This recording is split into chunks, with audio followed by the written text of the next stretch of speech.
हाय बच्चों, आज हम लोग स्टार्ट करते हैं क्वेश्चन नंबर 21। इससे पहले ही क्वेश्चन मैंने ऑलरेडी डिस्कस कर लिए हैं आप लोगों के साथ। तो वो जो वीडियोस हैं वो आप उसको देख लेना। वो वीडियोस यहीं पे आपको प्लेलिस्ट में मिल जाएंगे। तो आज हम क्वेश्चन नंबर 21 करते हैं और आज फिर 5 क्वेश्चन सॉल्व करेंगे 21 से लेकर 25 तक। तो क्वेश्चन कुछ इस तरह से है 21 का। ये मैं आपको एक बार और बता देता हूँ कि ये जो मैं एक्चुअली कर रहा हूँ ये जेई मेन के क्वेश्चन है। जेई मेन जो कि 2024 जो कि 27 जनवरी शिफ्ट 1 में पूछे गए थे। और इसके बाद मैं मैथमेटिक्स के क्वेश्चंस भी अपलोड करूँगा, तो आप देखते रहिए वो वीडियो डेली, वो आपको बहुत हेल्पफुल होंगे। तो क्वेश्चन नंबर 21 देख लेते हैं। क्वेश्चन नंबर 21 है, particle starts from the origin at time t equal to 0। यहाँ से particle starts from the origin at time t equal to 0, this is origin 0,0 और with a velocity of 5 I cap meter per second, यानी इसकी जो velocity है 5 I cap meter per second है। Moves in the xy plane under the action of a force which produces a constant acceleration 3 i cap plus 2 j cap meter per second square। इसका जो acceleration है वो 3 i cap plus 2 j cap meter per second square है। If the x coordinate of particle at that instant is 84 meter, then the speed of particle at that particular time is। अब देखो, यहाँ पर इसने बोला है कि x coordinate of the particle इतना है। मतलब क्या है, क्या कहना चाह रहा है ये कहना चाह रहा है कि अगर आप यहाँ पर इस टाइम के बाद, जो आपको टाइम पता नहीं है, अगर आप इसका एक्स कोऑर्डिनेट निकालेंगे, ये वाला एक्स कोऑर्डिनेट, तो इसकी वैल्यू इसने इन्होंने दी हुई है 84 मीटर। इस टाइम पर स्पीड कितनी है ये पूछ रहा है। तो इसके लिए हम क्या करेंगे, पहले तो उसको सॉल्व करने के लिए पहले तो हम टाइम, मैं आपको मेथड बता देता हूँ। पहले तो हम टाइम निकालने की कोशिश करेंगे by applying this formula, this x equation of motions in x direction लगा के। तो हमारे पास क्या आएगा, 84 meter is equal to u t which is 5 into t plus half into acceleration x direction में 3 है, तो इंटू टी स्क्वायर। अब इसको सॉल्व करके मेरे पास टाइम आ जाएगा। तो बेसिकली मेरे पास ये इक्वेशन आ जाएगी 168 is equal to 10t plus 3t square which is 3t square plus 10t minus 168 is equal to 0।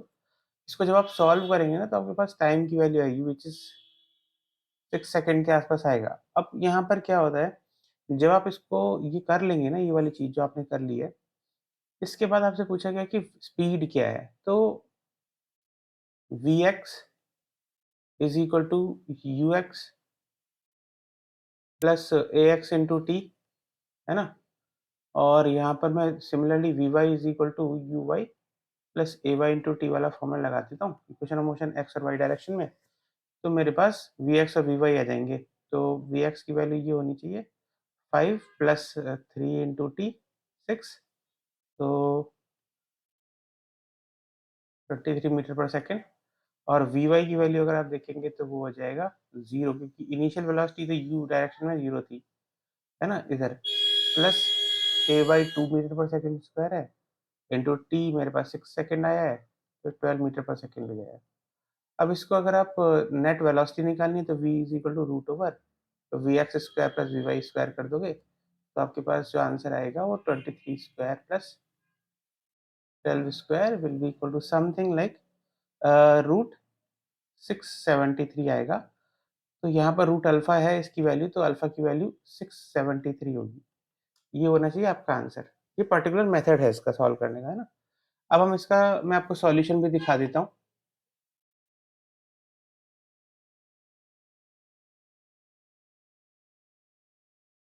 तो ये है, देखो इसने ये अप्लाई, ये सेम एक्चुअली इसने भी सेम मेथड से ही सॉल्व किया है। तो ये यूज करके इसने टाइम निकाल ली, और टाइम निकालने के बाद वी एक्स, अच्छा इसने पूरे वेक्टर फॉर्म में लगा दिया है, वेलोसिटी निकाल ली और फिर उसके बाद नेट वेलोसिटी रूट 673 आ गया है। तो ऐसे सॉल्व होगा ये क्वेश्चन। इजी क्वेश्चन था, बहुत मुश्किल नहीं है, बेसिक काइनेमेटिक्स का क्वेश्चन है। नेक्स्ट क्वेश्चन पे चलते हैं।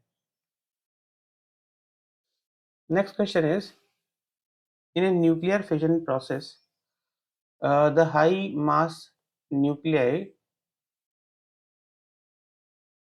न्यूक्लियर फिजन प्रोसेस है ये। हाई मास न्यूक्लियाई जिसका एटॉमिक मास 236 है,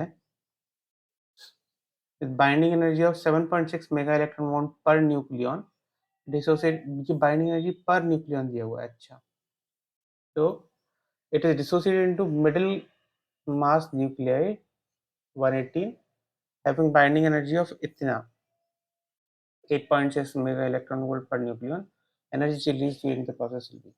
अच्छा, तो देखिए यहाँ पर हो क्या रहा है ना,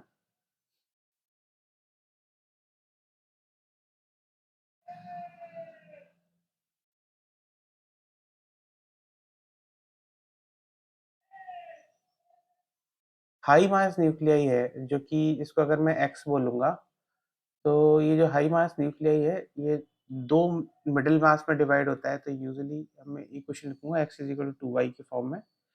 तो बाइंडिंग एनर्जी मुझे पर न्यूक्लियाई दिया हुआ है, तो बाइंडिंग एनर्जी जो होगा, इसका एनर्जी जो रिलीज होगी वो होगी binding energy of product minus binding energy of reactant.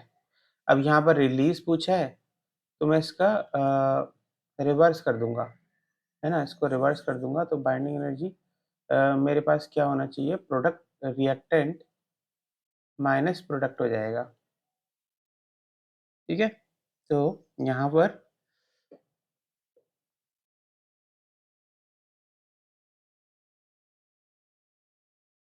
कुछ भी करते हैं तो आंसर तो आ जाए। हाँ, तो ये यहाँ पर क्या होगा, रिलीज हुई है तो नेगेटिव आ जाएगा आंसर। तो बाइंडिंग एनर्जी ऑफ रिएक्टेंट मेरे पास कितनी होगी, 236। एनर्जी पर न्यूक्लियर में 7.6 मेगा इलेक्ट्रॉन वोल्ट दिया हुआ, तो 7.6 हो गया, minus binding energy of products कितना होगा, 2 इंटू 118 इंटू 8.6। ठीक है, ये वाली चीज़ हो गई। ये मैंने डायग्राम इसलिए दिया है क्योंकि यूजुअली जब एक रिएक्शन होता है ना, यूरेनियम 235 का फिशन में, तो उसके दो न्यूक्लियाई प्रोड्यूस होते हैं। ये आपको इस क्वेश्चन में नहीं दिया है, ये चीज़ आपको यहाँ पर अगर रिएक्शन पता होगा तभी आप कर पाएंगे। इसको जब आप करेंगे तो आपके पास जो आएगा minus 236 mega electron volt answer आएगा। ठीक है ना, तो ये माइनस 236 मेगा इलेक्ट्रॉन वोल्ट, यानी कि आपके पास जो एनर्जी रिलीज हुई है, क्योंकि नेगेटिव में एनर्जी रिलीज हुई है वो 236 मेगा इलेक्ट्रॉन वोल्ट है। इस तरह से आंसर आएगा। ठीक, तो इसका आंसर देख लेते हैं। वैसे ये इसका प्रोसेस है।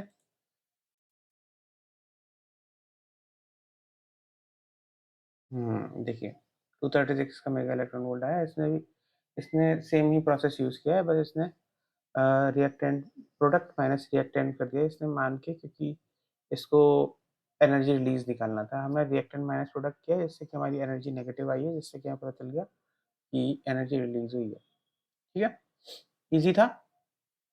तो इस टाइप के क्वेश्चन भी एग्जामिनेशन में आते हैं। नेक्स्ट क्वेश्चन पे चलते हैं, 23rd।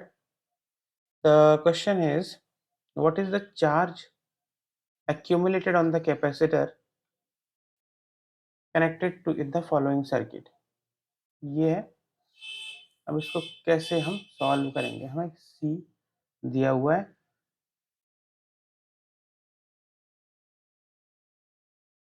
देखो क्वेश्चन बहुत इजी है। क्वेश्चन में क्या है, ये क्वेश्चन तो हमने देख ही लिया। अब यहाँ पर हमें निकालना है what is the charge accumulated on this capacitor. तो अगर हमें चार्ज पता करना है कैपेस, तो हम ये कर सकते हैं, क्यू अगर हमें पता है तो सी इंटू वी, अगर हमें सी वी पता है तो हम ये कर सकते हैं कि सॉरी, चार्ज तो हमें निकालना है।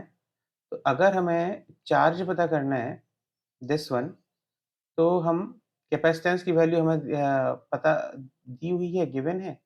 तो हम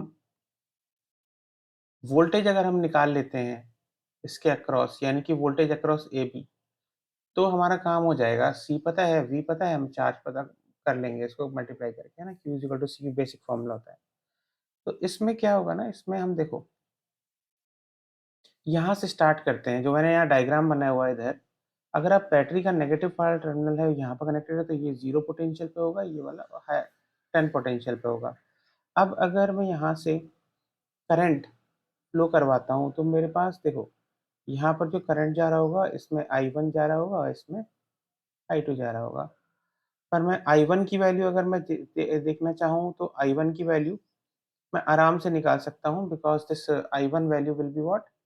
I1 will be equal to 10 divided by 6 plus 4 voltage divided by net resistance in the R3 R4 line, क्योंकि मैं जा रहा हूँ, मैंने ये लूप जो है अज़्यूम किया है वो ये वाला और ये वाला और फिर उसके बाद ये वाला लूप लिया है मैंने यहाँ पर, है ना? ऐसे। ये करंट हो गया। अब मुझे क्योंकि मुझे नीचे वाला वोल्टेज पता है ये 0 वाला, अगर मैं तो यहाँ नीचे से अगर मैं ऊपर जाऊँगा तो मैंने ये जा सकता हूँ V0, नीचे से अगर मैं यहाँ जाता हूँ तो 0 इसके ऐसे जा रहा हूँ मैं, ऐसे मूव कर रहा हूँ। तो 0 plus I1 into R4 will be equal to my VB। तो VB की वैल्यू मेरे पास क्या हो गई? 10 by 6 plus 4 is 10 into R4 की वैल्यू मेरे पास 4 ओहम दी हुई है, तो 4 वोल्ट हो गई VB की वैल्यू, करेक्ट? सिमिलर वे में मैं I2 निकालूंगा, तो सिमिलर वे में जब मैं I2 निकालूंगा तो मेरे पास I2 की वैल्यू क्या आएगी? 10 divided by 2 plus 1 which is equal to 10 upon 3। तो VA क्या होना चाहिए? 0 plus I2 into 2 ohm is equal to VA।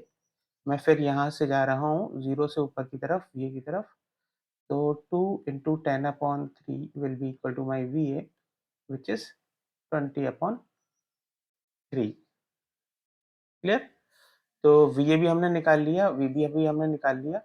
अब VA माइनस VB निकाल लेते हैं। VA minus VB is equal to मेरे पास क्या आएगा?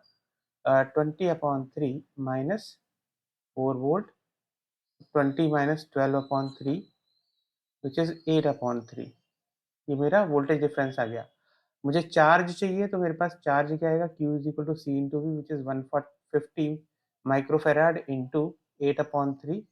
तो 3 5 ज़ा 15 यानी कि 50 इंटू 8, तो वो 400 हो गया, 400 माइक्रो कूलम।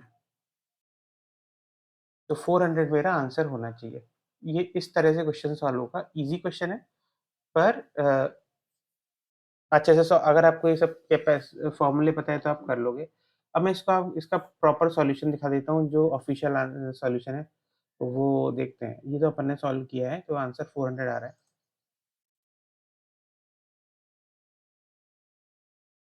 हाँ देखो, इसका भी आंसर 400 माइक्रो कूलम है। इसने भी इसी तरीके से किया, क्योंकि यही एक तरीका है इसका सॉल्व करने का। ठीक है, तो अब नेक्स्ट क्वेश्चन पे चलते हैं।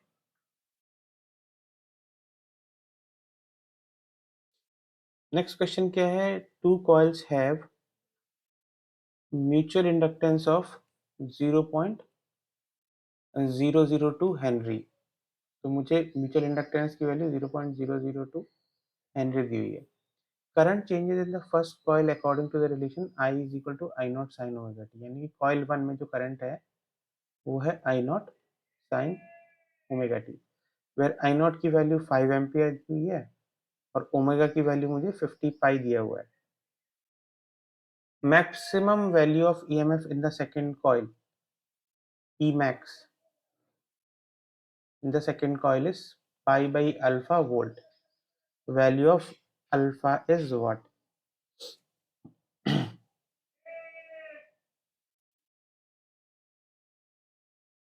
अच्छा, अब देखो, इसको सॉल्व करने के लिए हम क्या करेंगे, क्योंकि हमें ऑलरेडी ये पता होता है कि EMF इज इक्वल टू या तो N फाई होता है और या फिर इज इक्वल टू होता है M इंटू आई। ठीक है, तो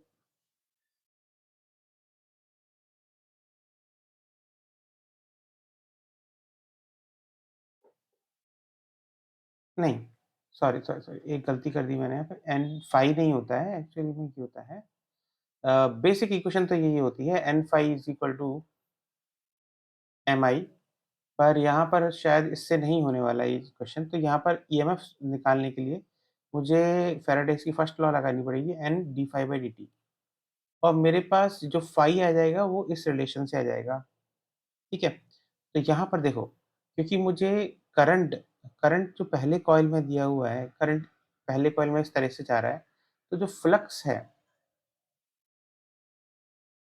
flux in the second coil, तो flux in the second coil phi two मैं लिख सकता हूँ एम इंटू आई वन, क्योंकि मुझे ये म्यूचुअल इंडक्टेंस से रिलेशन से ये पता होता है, N two N one phi y phi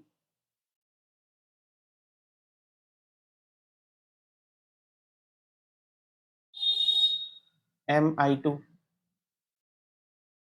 या फिर मेरे पास ये भी रिलेशन होती है N two phi two is equal to M I one, अगर आप म्यूचुअल इंडक्टेंस के बारे में जानते हैं तो।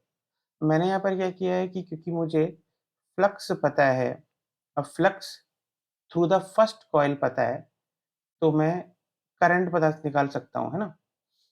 और ईएमएफ पता करने के लिए जो कॉइल 2 से जो ईएमएफ पास हो रहा है, उसको निकालना है, तो मैं उसको फैराडेज लॉ का लगाऊँगा दूसरे में फ्लक्स निकालने के लिए, है ना।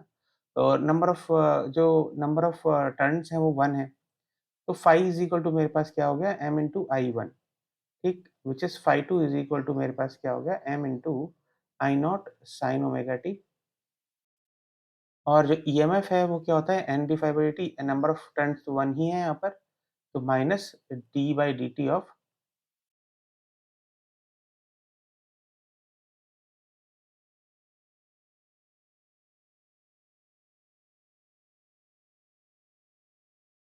D by d t of the phi flux phi 2, which will be equal to minus d by dt of m I naught sin omega t, तो ये हो जाएगा m I naught omega cos omega t, ये मेरे पास flux EMF induce हो गया, पर maximum EMF induce in the second coil is pi by alpha given to me, तो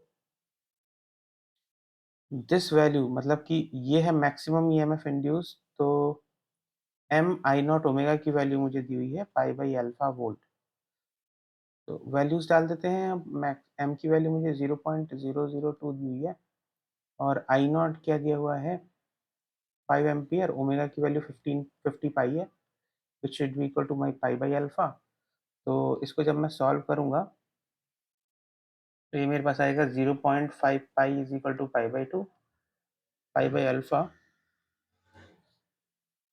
पाई बाई अल्फा, और 0.5 आई को मैं लिख सकता हूँ पाई बाई टू, तो मेरे पास आया pi by two is equal to pi by alpha, alpha की वैल्यू मेरे पास 2 आ गई, अल्फा इज इक्वल टू 2, तो ये मेरा आंसर होना चाहिए,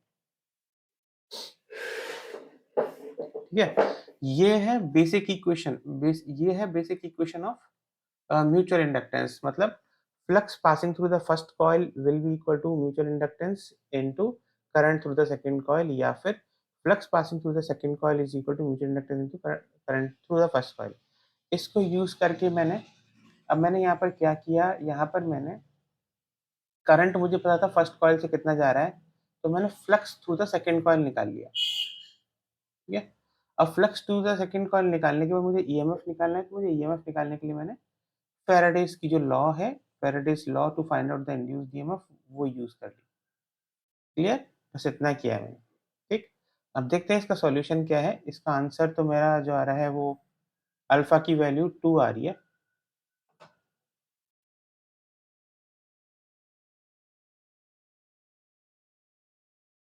हाँ अल्फा की वैल्यू 2 ही है, और the way of solving is exactly similar to what I have done. तो 25th क्वेश्चन देखते हैं, नेक्स्ट वाला। तो 25th question is if the average depth of the ocean is 4000 meter, average depth of the ocean is 4000 meter, and the bulk modulus of water हमें दिया हुआ है, fractional compression of the water at the bottom of ocean भी दिया हुआ है, the value of alpha क्या है। अच्छा, अच्छा हमें ये पता होता है कि जो bulk modulus होता है that is equal to minus change in pressure by change in volume, मतलब volumetric strain। बल्क मॉडल्स की बेसिक डेफिनेशन होती है, अब प्रेशर चेंज जो डेप्थ पर होता है, ये सरफेस है, जैसे हम डेप्थ पर जाएंगे तो डेप्थ अगर हमें एच दिया होता है तो ये जो प्रेशर चेंज होता है P1 और P2, that delta P minus P2 is equal to rho g h actually, ऐसा होता है ये। तो रो जी एच अगर आपको ये पता है तो ठीक है। बेसिक इक्वेशन है pressure difference, change of pressure according to depth. तो यहाँ पर डेल्टा पी तो हो जाएगा आपको rho g h, where rho is the density of the liquid, यहाँ पर c है, g acceleration due to gravity है, हाइट h हाइट है, भाई डेल्टा v अपॉन v मुझे निकालना है क्योंकि मुझे पता नहीं है। बल्क मॉडुलस मुझे दिया हुआ है, इसकी वैल्यू है 2 इंटू 10 पावर 9। ये तो शायद सॉल्व हो गया, इजी क्वेश्चन है। Delta v upon v is equal to rho की वैल्यू है 1000 kg/m³ यानी कि 10 पावर 3 इंटू जी की वैल्यू 10 ले लेते हैं, हाइट h की वैल्यू है मुझे दी है 4000 meter by 2 into 10 power 9। This will give me delta v by v. तो ये जो वैल्यू मैं सॉल्व करूंगा ये मुझे अप्रोक्सीमेटली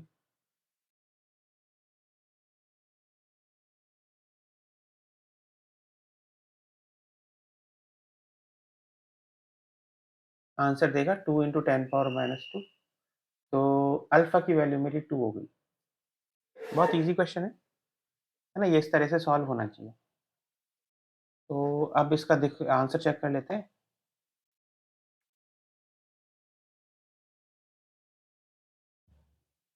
हाँ, अल्फा की वैल्यू 2 ही आ रही है। वे ऑफ सॉल्विंग इज सिमिलर। तो ये आपके 5 क्वेश्चन और आज सॉल्व कर दिए मैंने। कल मैं फिर और 5 क्वेश्चन सॉल्व करूंगा, फिर हम मैथमेटिक्स के स्टार्ट करेंगे, है ना। मैथमेटिक्स के भी या मैं मैथमेटिक्स की भी कोशिश करूंगा आज ही डाल दूं। तो होप आपको ये वीडियो पसंद आया होगा। और इस तरह से वीडियो अगर आपको देखना है तो मैं डेली डेली वीडियो डालता हूँ, उस चैनल को सब्सक्राइब कर लीजिए जिससे कि आप प्रीवियस ईयर क्वेश्चन की एग्जैक्ट सॉल्विंग को आप देख पाएंगे। ये इसी जनवरी शिफ्ट के क्वेश्चन हैं।